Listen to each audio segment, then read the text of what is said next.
programme dans votre édition des initiatives, un cours de self-défense pour les femmes.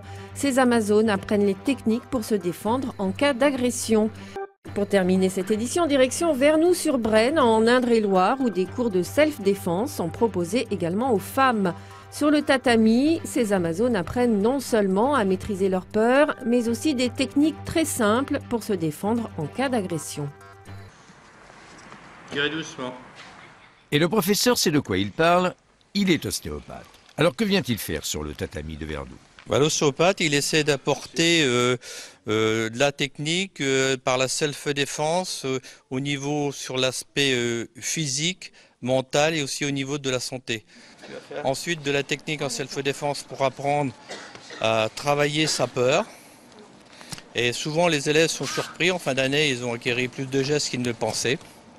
Dans ce cours, il y a naturellement des sportifs venus du judo ou du jiu-jitsu. C'est plus un art de vivre avec un peu de philosophie asiatique en même temps. L'objectif est de réussir à avoir confiance en soi, donc avoir des automatismes du corps. Mais il y a également des femmes. Pour elles, il s'agit avant tout de parer à une éventuelle agression, comme une tentative de viol. Aujourd'hui, je pense que les gens sont plus agressifs. On a plus de chances de se faire voler son sac à main ou son portable. Donc je pense que c'est vraiment important pour les femmes de savoir se défendre, de connaître quelques petits gestes pour pouvoir s'échapper très rapidement. À partir du moment où on est attaqué, les gestes vont venir naturellement. Camille n'en est pas là, mais il faut savoir se défendre. Ça me défoule le soir. Et puis c'est vrai que ça apprend aussi à se défendre. Philosophie, respect des autres, hygiène de vie, soin du corps, la self-défense et tout cela.